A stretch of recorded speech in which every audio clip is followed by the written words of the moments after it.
Здравейте, казвам се Тихомир Димитров, занимавам се с катерене и алпинизъм от 31 години и от моя опит бих искал да ви дам няколко практически съвета относно това как аз си подреждам и как според мен би трябвало да се подреди една зимна раница, която би ни послужила в зимната планина и най-вече да е насочена към нашата лавинна безопасност. На първо място бих избрал да бъда с тази раница Ortovox, която има изключително много отделение за джобове, както и специално отделение, за което може да се закрепят ските диагонално.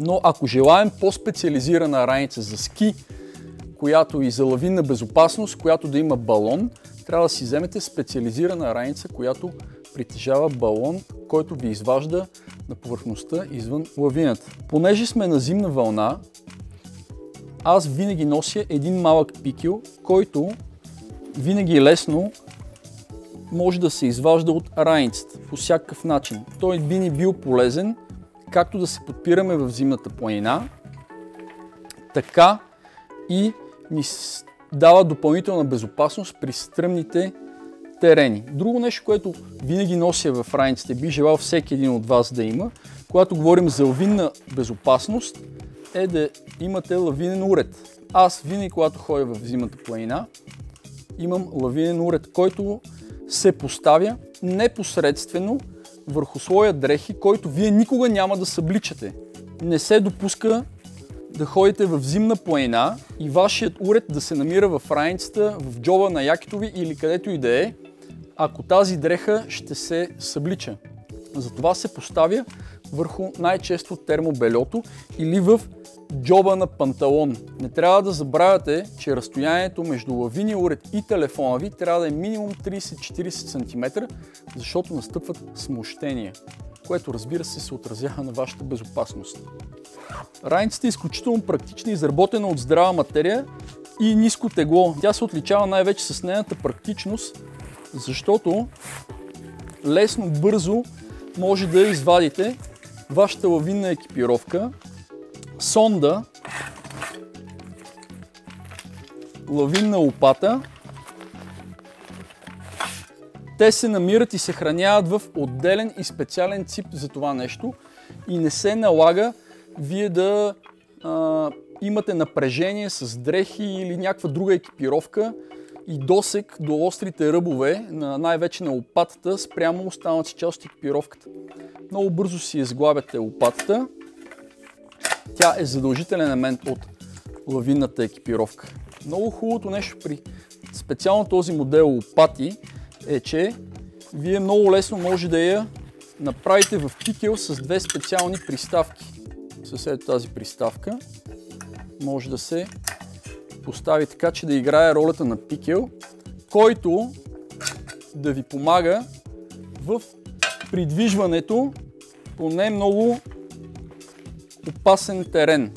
Защото аз предпочитам, ако се наложи вие да се придвижвате в така доста опасен и труден терен, да имате истински пикел, но това устройство по този начин ви позволява пак безпроблемно и сигурно да се придвижвате по снежен фирнов терен, което прави тази лопата изключително удобна и практична. Друга такава и аналог на пазара няма. Разбира се, когато говорим за зимна планина, едно от основните неща, което трябва да имаме, е връхна дреха. Хибридно, леко и компактно яке, което да може да ви изолира от външни въздействия. В случая това яке задържа вашата вътрешна топлина да не излиза навън. Би било перфектна в комбинация с мембрана, която би ви предпазила от външни въздействия. Най-вече от дъжд, валеж, всякакъв и вятър. Задължително условие, когато ходите на планина и ви се налага бивак, е да имате някакъв вид устройство, глава, която да я прикрепите към гъста и тя максимално бързо и ефективно да загрее вашата вода. Не е нужно дори да правите бивак. Ако отидете на ледено катерене, зимна планина, трябва да стоите дълго време на едно и също място. Загряването на водата, топлите напитки, направата на още чай стават много лесно, имайки тези компактни наши съюзници в зимната планина. Те са наши съюзници и приятели в оцеляването. Разбира се, може да си приготвите нещо да хапнете, имайки ги тези неща. Лиофилизирана храна, висококалорична, лека, имаща ред предимства. Задължително в зимната планина нося и аптечка. Рядко се налага използването на аптечка въобще в планината, но когато се наложи да се използва, то е фундаментално. Защото се използва винаги, когато има някакъв инцидент, някой се е наранил поради един или друг начин, ударил се с пикел, с котки, травматизъм свързан с падането на камък и така нататък и така нататък. Дори ухапване от оса, пчела в летни планини, винаги може да носите орбазон или някакъв друг медикамент, с който да го предотвратите. Ако ходите на висока планина, може да си носите дексаметазон, инжекции, всякакви други неща, които са безкрайно полезни. Аптечката винаги помага. Говорейки за зимна планина, възможности за дълго прекарване навън, наистина аз също винаги си нося бивак сак. Но дори не само в зимната планина. Правейки изкачвания в планините на скални големи маршрути, при които евакуирането и отстъплението изисква много часове и е опасно, аз наистина си нося и бивак сак. Защото може да се наложи ние да бивакуваме ненадейно. Това е двоен бивак сак, който също така може да се използва и за носилка при аварийни ситуации.